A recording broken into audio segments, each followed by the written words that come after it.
I'd like to welcome you to today's webinar on how influence affects teams and companies. It is my pleasure to introduce our featured presenter today. She is Executive Leadership Coach, Ms. Toni Cooper. Toni, you now have the floor.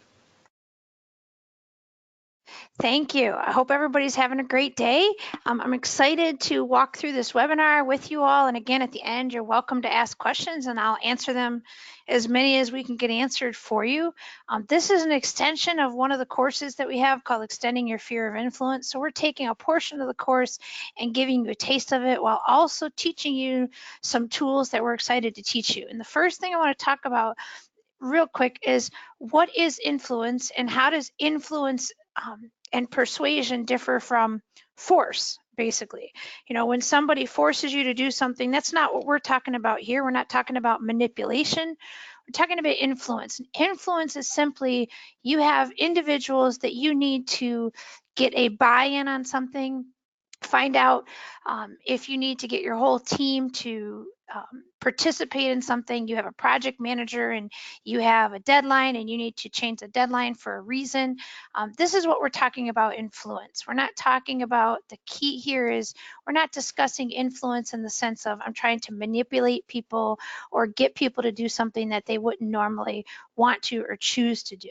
The other aspect of the influence that we're going to get into is what is it all about? And we're going to look at the objectives right now, but we're going to look at how it differs from manipulation. We're going to talk about the components of power and relationships. What does that mean? What does it mean if somebody is a leader or the team leader versus the individuals who are just co-workers and how influence affects that? We'll talk about the different approaches. We'll probably spend most of this hour on the approaches. So we'll go through about 10 to 15 slides pretty quickly, and then we'll get to the approaches section and spend a little longer on it. So we'll overview influence, we'll have an overall discussion of what it means, and then I'll give you some tips and tricks of how to actually incorporate it. And again, these are small portions of an extended class where we dig deep. You get to practice it, you get to work on it.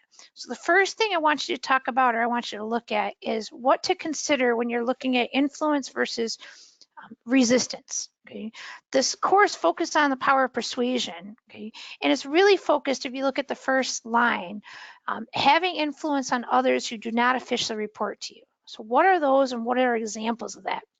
Think about if you're a project manager. You might not necessarily be the boss of that team, but for this particular project, you may be the lead for that project. So how do you get the buy-in from the team? That's what we're looking at when we look at influence. What are the factors that affect it? What are the factors that are going to get the buy-in? Do they have other priorities that are happening in their lives? Do they have other things that they have to do? How do you get a buy-in from everybody to move forward in a particular circumstance or a team or a project that you're working on? These are two questions that you want to consider when you're thinking about it. What are the most common barriers of resistance you face? You don't have to answer it. Okay. And what are the contextual factors that impact your ability to win? Now, I'm sorry, win others over.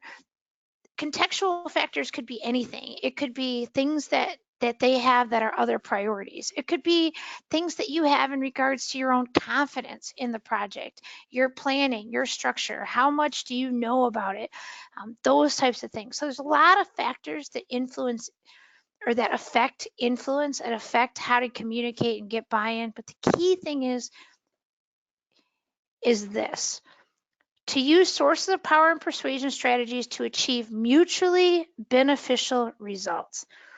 The greatest factor in influences is your relationships. How strong of a relationship do you have with those individuals? Do they trust you? Do they feel like you're doing it for beneficial purposes?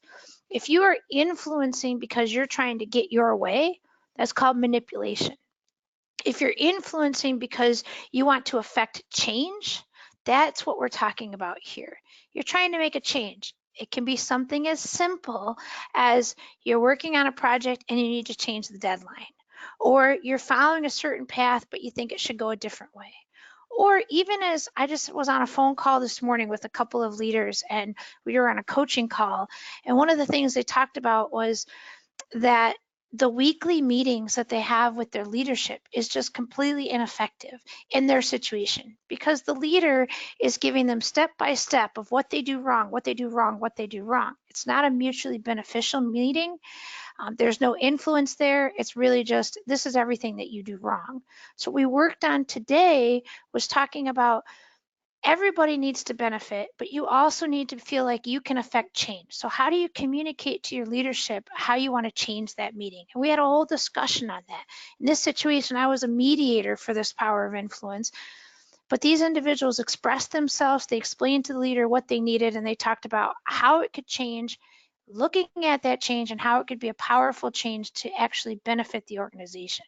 So we're going to start a new process for their meetings. And this was all because the individuals in there had a plan, knew what they wanted to do, knew how they wanted to communicate it, and realized that their ideas were going to be beneficial to the whole organization, not just to themselves. So when you're looking at influence, you need to look at what is it that you're trying to change? Influence is about making a positive change within the organization or the team.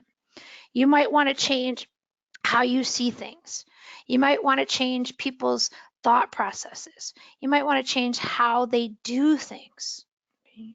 But we need to look at situations with different perspectives and realize that when you're talking about how influences affects teams, it's all about change. The key thing is making change for the positive. I want you to change your perspective on how you see this project, because there's other ways to look at it. Or I'd like you to think of things differently about how I want to move forward, what my growth plan is in the company. And I want it to be mutually beneficial to my leader and to myself. Okay? So influence is about change. To influence someone, we need to change their relationship with how we interact with them, or we may wish to influence someone how they see something so they can change their perspective. What does that mean? If we've always done something the same way in our team, but you have a new idea or a solution to make it better, you need to help people see it from a different perspective. You need to tell a story. You need to get them to understand. You need to hear it from a lot of different ways. That's one way to influence change, looking at it from a different perspective. Influence in this situation or this course is also about collaboration. So when we look at influence, we're looking at, we want to make a change, but we want to collaborate. It goes back to the original slide that said it needs to be mutually beneficial. Pay attention to the questions at the bottom. Okay. How visibly do you collaborate, and how might willingness to collaborate affect your ability to be influential? If your goal is to be influential, to make change, to do something positive, to create a new solution within your team or your organization, it's all going to come down to collaboration and relationships. Is there a mutual respect between you and the team? Or are you the disrespectful, or are they disrespectful?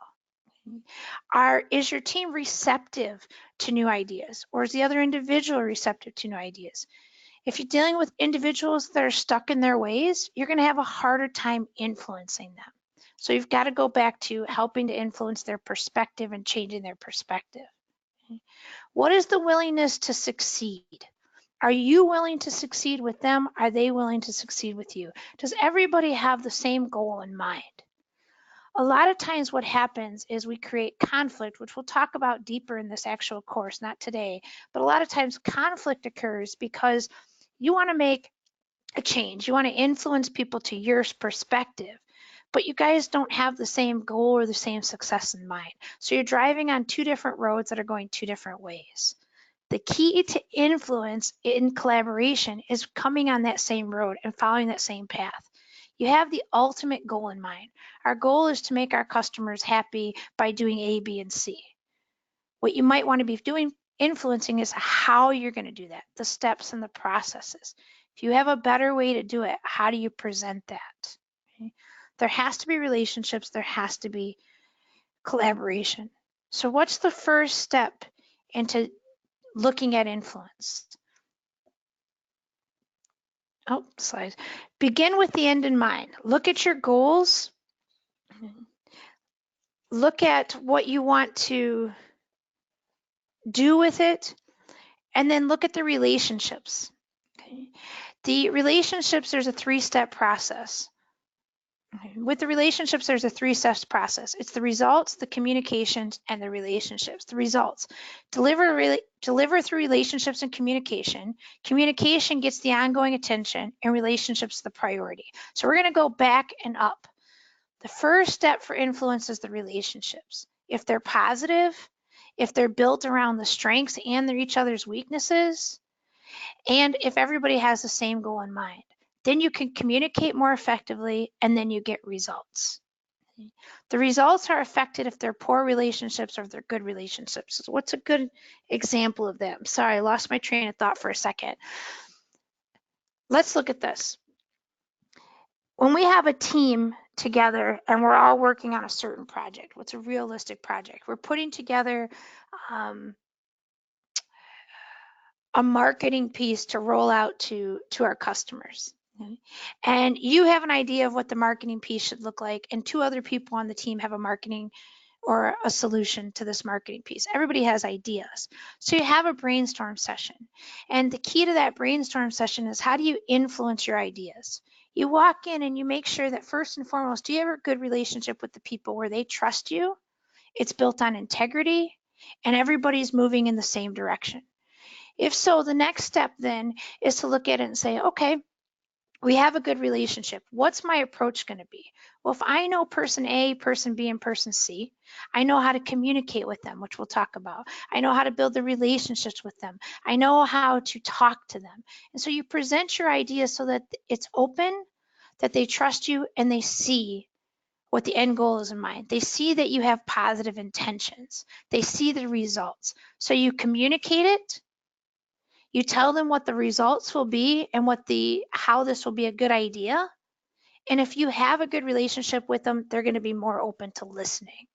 So when you look at influence, the first step is relationships. The second step is how you communicate to them. And the third step is showing them the results.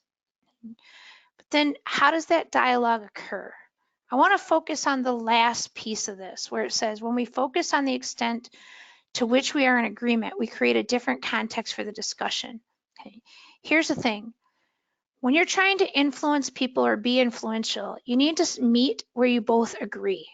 What ends up happening quite often in influential situations or circumstances where you're trying to affect change is, what often happens is that people are focusing on where we disagree. I know you don't like this. I know you don't like this. I know you don't like that. Then what ends up happening is you're making the disagreement more powerful. The better thing to do is to look at where you agree and build from there. All right, we both agree on this. We're both on the same page here. Our team is on the same page here. We all want this. Knowing that we want this, how can we work through it? Start with where you agree. It creates a more mutually beneficial relationship. You have less conflict, you have less adversarial discussions, and everybody seems to get on the same page when you find the agreements. This is, if you can leave with anything today, leave with that. That's a huge piece of influence and how it affects teams. When influence is bad, teams go into this huge disagreement and they're focused on what they want. When you look at where you agree, you're focusing on what the overall team wants and how everybody can come together. That would be a key piece to influential conversations, is start with where you agree and go from there. The next piece when you're looking at influence is, what's the difference between influence and manipulation? Influence means collaborate. It means that I'm walking alongside of you so that we can get the same results, so that our team can move forward. Manipulation is when that you're using tactics. You're going, well, I'm going to try to get on their good side, even though I know I don't like them. Or I'm going to use this sales tactic to try to get them to go onto my side.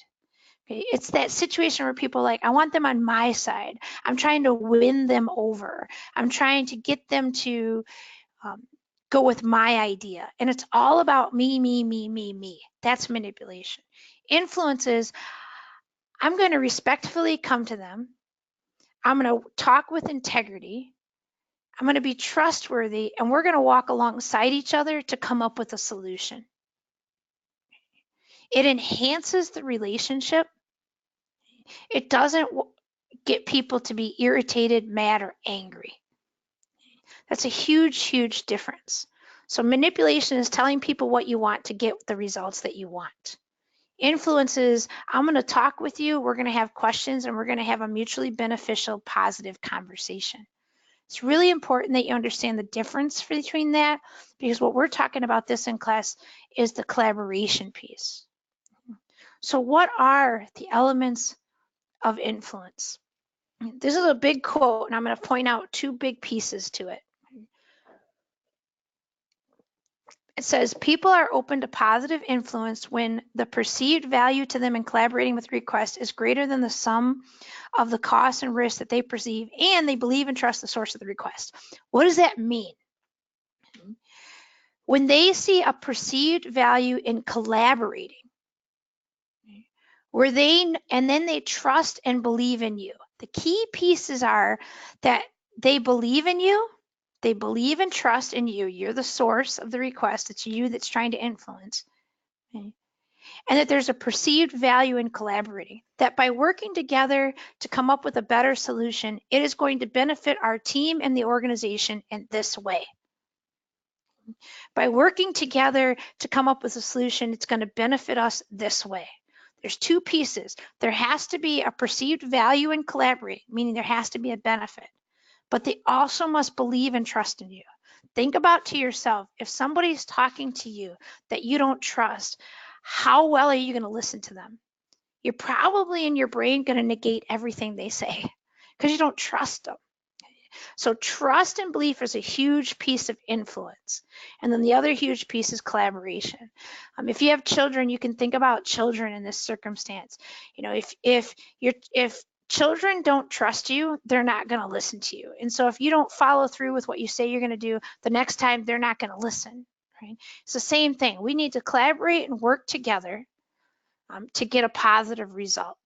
And then you have to do what you say you're going to do. They have to trust and believe in you. I was about to ask if there's any questions, but I keep forgetting that that's at the end. All right. So what about the power of influence, and how do you use power effectively? Okay. There's two types of powers and influence, and we're going to focus on one here, but there's positional power. That means that I'm the boss and you're my employee.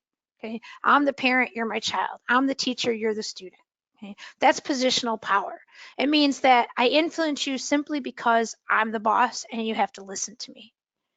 Personal power is what we focus on in this course. Okay. Personal power is within the person. Okay. It says it develops and grows and is always accessible. The key to this is your influential power. You can develop it and growing it by being trustworthy, by following through, by being creative, by getting ideas, by building relationships. Okay. The key line here is the third bullet point. Most adults prefer to be asked rather than told. In everyday situations, we respond better to personal power. Personal power of influence it's not about a boss-employee relationship. It's about we are walking alongside each other, collaborating. It's about enhancing our long-term relationships so that they're lasting. So when we're looking at influence in this course, we'll talk about how personal power works and how you can use your personal power to influence others. Okay? And again, we're talking about influence, not manipulation. So how does that work? What's the actual phases of influence? We talk about three things: building credibility, appealing to their emotional state, and logic. Now I'll give you a real life example, but let me explain this. Credibility comes first. That's the trust, and we'll talk about that again in a moment. Okay? But you have to be credible. So if you have a solution to fix something in your organization, or you need to change the timeline of a deadline, or you need to get buy-in from your team to move a different direction, the first thing is credibility. If you walked in and you really don't know anything about this particular project or this particular topic or whatever they're referring to, it would lose your credibility. If you came to them and you said, I have a solution, and I'll give you real life in a minute, but I have a solution to this. And they looked at you and they're rolling their eyes because they're saying, oh yeah, well, there's that individual. You don't have the credibility. So first is credibility, which comes with being trustworthy, okay, being knowledgeable, and having a handle on what you're talking about. The next piece is the emotional appeal. Okay? And again, this is a positive way, not a way to manipulate, but this is the emotional appeal. Okay? I understand that you have always done it this way. I understand that this is what works for you. I understand that I understand that the change may be difficult. When we adopt this change, here's going to be the amazing results. That's the logic. That's the facts. You've done your research. Here's what's going to happen. There's nothing worse than somebody having an idea, trying to influence a team and saying, I think we should do this because I think it's going to work. You know, or I feel your pain with how we're doing it, so we're going to try it this way. You can have the credibility, you can appeal to their emotion, but you also have to include the facts, the logic. We've tried it, we've tested it, these are the different things, or this organization's done it this way, this is what went wrong. The logic is the facts. So let's give a real life example. If I wanted to, I'm in an organization and we've always, we've always sat down as a team, and in the team, the way it's always worked is we talk about the what's going wrong and how to fix it. And I want to change the structure of those team meetings. I'm trying to give a real generic example. So I want to change the structure of those team meetings. And what I want the team meetings to focus on is, I'd like the team meetings to focus on the victories and the opportunities and what went right, so that we can leave the team meetings in a positive way. So let's say I have the credibility with you and you're my team. So we've already have the credibility, you trust me, I'm just an employee in there. Now the first thing I have to talk about is the emotional piece, the appeal, and then I'll get into the logic. So I may approach it by saying, you know, I've really been thinking about these meetings, and I'm realizing that every time we leave these meetings, we all kind of leave with a negative attitude, we're unhappy, and it's about getting back to work and doing these things that we do wrong better. And what would happen if you came to these meetings and they were on a positive spin and you left with a happier attitude? And so now I'm appealing to your emotional state. You want to walk away happy. You want to be satisfied. Okay?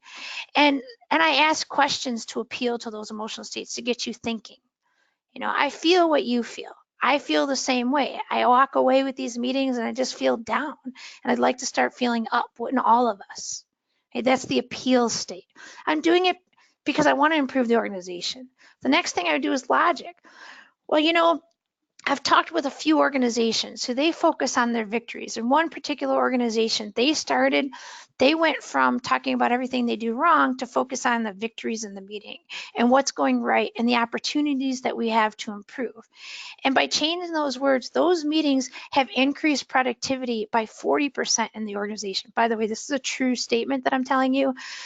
So in that organization, productivity is improved by 40% from these meetings. People are happier. People are coming to the meetings with what's going well. And instead of focusing on everything they're doing wrong, they're fixing what's wrong automatically and excited to share about the opportunities and the ways that we can change. Would we be willing to try this for like 2 months? And if we tried it for 2 months, we could keep checking it and seeing how it's going. So you see, I'm trying to influence you into a different way of thinking. And I used facts. I used real life examples. I appealed to your attitudes, your emotions, and your behaviors, and I had the credibility. There's thousands of other ways to approach thousands of other situations, but the basic scheme of things when you're looking at influence is there needs to be credibility, there needs to be an appeal, and there needs to be facts to back it up. If you don't have the backing, you don't have anything. When you look at how a team is affected by influence, the individual that has these 3 pieces is the individual that can persuade and can influence. Okay, that's how it affects the team. The team is affected because you have somebody on that team that's really good at, they have the credibility, they're really good at the appeal, and they're really good at the logical piece of it. And they can appeal to all 3 areas of an individual. And teams will start gravitating to that individual's thoughts and processes and solutions. So that's the part of the art of the persuasion. And we spend a lot of time in this class that digs deeper, but that's the big picture. So what is trust? That's that credibility piece, right? What is trust? We're not going to read this entire slide, but you can see kind of the different areas, or what it says is trust comes in many flavors. Okay, trust of integrity. Okay, that's your values, your behaviors. Are you demonstrating it? Okay, your reputation, the people and the relationships that you have. Okay? Your competence, the knowledge of that topic, the knowledge of what you're talking about. The intention. This is a huge piece. Okay. Are you intending to do this for a positive reason? Are you intending to do this for selfish reasons? Okay. What is the intention? Do you have other people's backs? Are you collaborating together? Are you walking alongside of everybody? Okay. And then your commitment. Okay. Are you going to do it? Okay. If you say, I'd like to change it, this is how I'd like to have the meetings, and then the very next meeting you don't do it, we've ran into a problem. If you tell everybody, well, we need to start getting things done ahead of time and being on time, and then you're always late, you don't have the trust of commitment. One time, fine, but if it's a regular thing, you don't have that. So there's many levels of trust, and you need to have them in all areas to have that credibility. So what are the principles of influence? Okay, we'll spend a few minutes on this and then we'll get into the actual communication piece as well. But the principles of influence, there's a slide that breaks down each of these and I'll bring them up. But Cialdini's 5 Universal Principles of Influence. He wrote this book on the Universal Principles of Influence. You can get it. It's much detailed on this. But this is what he says there are. It's reciprocation, reciprocity, commitment, authority, social validation, and friendship. These are all the things that influence people in teams. Okay, these are all the things that influence people. It influences their decisions, it influences their communication, it influences their buy-in. Okay, so let's look at each of these. Reciprocation. Okay. Reciprocation is you do for me, I'll do for you. But better is you can have anything in your life you want if you help enough other people get what they want for unselfish reasons. So helping each other out, doing something for others just because. Okay? Reciprocation. It doesn't mean I'll do this for you if. Okay? Reciprocation is just flat out being kind. Okay? Commitment. This is another huge piece of influence. Okay? Are you committed to doing what you say you're going to do? Okay? They need to know that you're committed to it. They need to know that you're behind it. They need to know that what you say you will back up. And once you show a solid commitment, once you show consistency, once you show follow-up, once you show excitement about it, then people are more likely to be committed. Okay?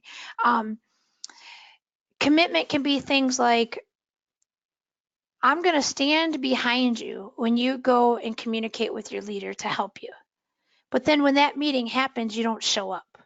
Okay, that's lack of commitment. When you are there and you're standing behind them and you're helping them in a positive way, that's commitment. If you say you want to make a change and then working through the entire thing from beginning to end is commitment, not giving up in the middle. The next principle of influence we showed was authority. Okay? Authority. Okay? Authority doesn't necessarily mean I'm the boss, you're the employee authority. It can be something as simple as knowledge. Okay. Do you have the competency? I guess authority, you could also put the phrase competency in there. Okay. Do you have the competency and the expertise? And if not, do you have the people that have it? I always tell people, surround yourself with people who have strengths where you have weaknesses. Do you have the expertise? If you don't, do you have the individuals that have the expertise to get this change done?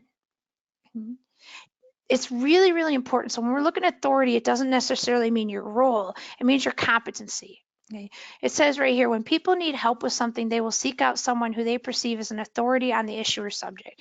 Do you have the knowledge? Do you have the competency? Do you have the expertise on this? Okay. So when you're trying to make a change, do you have the knowledge and the expertise to implement that change, to understand that change? If you do, then you can influence that change. Authority plays a huge piece in teams because when you're having team meetings, the individual that's knowledgeable, competent, as well as has the trust pieces of it, is the individual that generally will drive people the way that it needs to go. The next one is social validation. I like the first paragraph here. As independent as we like to consider ourselves, we love to be part of a crowd, and most of us like to feel that we fit in and are accepted. It is so true. So whether you act like you don't care about what other people think, we really do. Okay? And the key thing here says we tend to believe that if something's good for others, then it will also be good for us. Okay? Well, that tends to be true. So there's that social validation. It's a huge piece of influence. These 10 people are with me on this. These 3 people agree. It's that whole thing that if you have an idea for your team or you need to get buy-in from your team, it's going to each individual and maybe having conversations with them in a positive, collaborative way so that you get their buy-in. There's your social validation. If you've seen others do it, that's social validation. If you've done it before, you failed before. You know, I don't know how many times I failed. I don't call them failures anymore. I call them lessons learned. But my lessons learned is social validation to move to a certain direction. You know, I've tried this. We've done it. It went all wrong. Okay? Here's a way we can make it better. Okay? We can say, well, this group or this team has done it this way. Look at what they're doing. Okay, the reviews of others, that's social validation. It's a huge piece of influence. Organization A or Department B tried this. This is what happened. Okay, this is how it improved them. And then there's that big piece. You can call this friendship or you could put relationships. It's the same thing. Okay? We tend to listen to people who we have strong relationships with. Okay? They know you the best. They're more likely to support you. People want to be around kind people. People want to be around people who are warm, who are friendly. It's a huge part. So when you have a strong relationship with a mentor, an individual, or a team, you're more apt to be influential. You have to build friendships. You have to build relationships. It's a huge piece of influence. So just to review those before we move on to the other piece, is that when you're looking at influence and you're looking at how it affects your team and how you can be more influential, you first got to have the credibility, which is that trust piece. Okay? You have to have trust of integrity, trust, reputation, competence, and so on. Okay? And then the pieces that affect influence is, are you reciprocal? Okay? Do you help other people or do you always just want something from someone? Okay? Are you committed? Okay? When you're trying to influence, are you committed to stand behind what you're referring to? Do you have the authority? Do you have the competence and the knowledge behind this? And if you don't have all of it, do you have the team that can help support that can bring in the strengths? Okay. Do you have social validation? Have you looked at other departments, organizations, or people who have tried it? If you're doing something completely outside of the box, if you want to do a change that's completely outside the box, are there others on board with this? And then are you kind? Have you built those relationships so that you can influence others in a positive way, so that you can collaborate? You've got to build those relationships. If you don't have the friendships, if you're not kind and you're not respectful, all this goes out the door. It's a huge piece of it. Okay? Because otherwise, then you're more in that manipulation. I have the power, do as I say. So that's the big picture. That's the overall principles, the things needed for influence. What are the strategies involved? Here's the thing. I want to tell you, I kind of put this slide out of order and I was going to switch it, but I forgot to switch it before, but it says adapting the approach. If the only tool in your toolbox is a hammer, you will treat everything as a nail. We have to have numerous strategies. You have to have many ways to influence people. If your only strategy is, I'm going to go in there and tell them why they need to do it, well, that might work for some, but it's not going to work for others. So this is why the relationships come in. You need lots and lots of different strategies to appeal to people.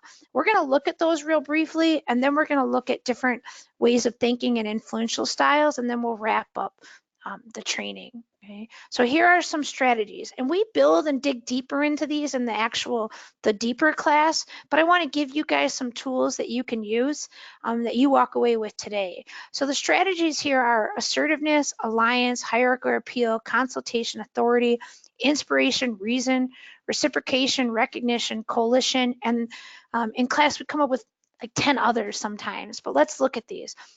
I'll look at a few of them. We're not going to look at every one of them, that just big picture. Okay. Assertiveness is, are you getting their buy-in? It's not aggressive. Let me tell you, you have to do this. Assertive is, let's do this together. Okay. Alliance comes together. You're bringing people together. You're getting alliances, allies on your side to understand this thing you're trying to change. Hierarchical appeal is getting people above you to be buy-in, to have buy-in to this, appealing to the others. Okay, we've talked about authority, consultation, inspiration. Sometimes the greatest way to influence is through inspiration. There are some individuals that like the inspirational conversations. Okay? And you have to know who you're dealing with to understand which strategy you should use. Okay? Reasoning. There's an individual that I'm coaching right now. She's the CEO of a company, and I'm coaching her on training and communication. And we were talking about reasoning. She is very, very, very task focused. She's not hugely people focused. So when I need to influence her to a new idea, I have to use logic, reason, and facts. I have to focus on that when I'm talking with her. Okay? Otherwise, she's not going to get buy-in to try to change some of her techniques and things that she does. So reason is for her. If I had somebody that was people oriented more so, I'd probably focus more on the inspiration and even the recognition. You know, the team is going to be so happy about this. They're going to be so excited about this. Can you imagine what the people are going to do? So you have to realize that there are tons of ways to influence people. It's not just your way. You have to think about who it is that you're dealing with and how they think, how they talk, how they influence, and you need to adapt yourself to them. This is not about you. It's about looking at things from other perspectives in order to be influential. So when you're looking how influence affects teams, you're going to look and you're going to say, wow, that person is really good at developing solutions and getting buy-in. Well, it's likely because they're using a multitude of strategies.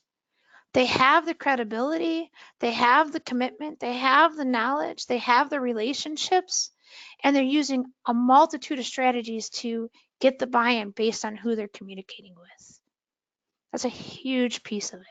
So how do you look at that? We'll touch on this very briefly. I'll give you big picture of influencing thinking styles. You get this slide presentation later so you can go back to it. But according to this course, there are 4 different influential or thinking styles: analytical, conceptual, procedural, and interpersonal. Now, I want to put one caveat to this. No one is all of one. No one is all of one. We all can think, we can all talk, we can all influence, and we can all communicate in all 4 realms.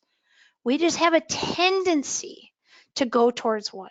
So don't put somebody in a box and say, well, that's an analytical person, I always have to approach it this way. You have to realize that there's a little bit of all of this in us. So what do? If you're communicating and you're trying to influence someone who is analytical, you need to focus on the facts, the evidence, the numbers. You can't just say, I think, or my opinion is this. You can say, we've done some research. We've tried it these 3 ways, and this is what happened. This is why we'd like to try it this way, because these 3 didn't work, but our lessons learned from these 3 are this.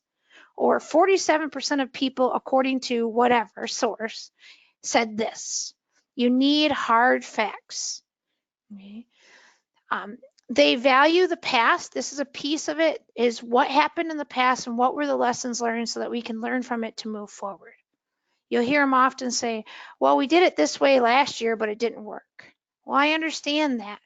This is why we need to look at it this way. We've done some research, we analyzed it, we have some ideas. Okay. Procedural. The procedural thinking, when you're trying to influence them, it's about the step-by-step process. This is how we're going to do it. Step 1 is going to be this. Step 2 is going to be this. We're going to create a strategic plan. And in order to create the strategic plan, we're going to look at the future goals and we're going to work backwards from that. So when we look at goal 1 and we work backwards from that, what do we see happening? What are the tasks? What's step 2? What's step 3? What's step 4? It's about the right now.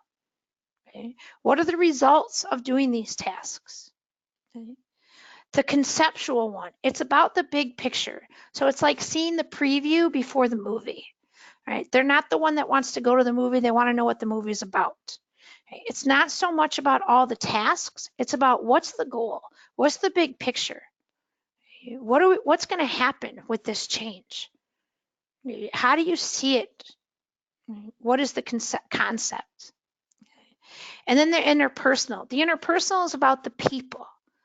It's, we want to make this change. I'd like to get your buy-in. And they'll say, well, how's that going to affect my team? How's it going to affect everybody around us? What do they think? What does this person think? Okay. So you have to really talk about the people, the relationships. So when you're communicating and you're trying to be more influential, you have to tap into all 4 of these.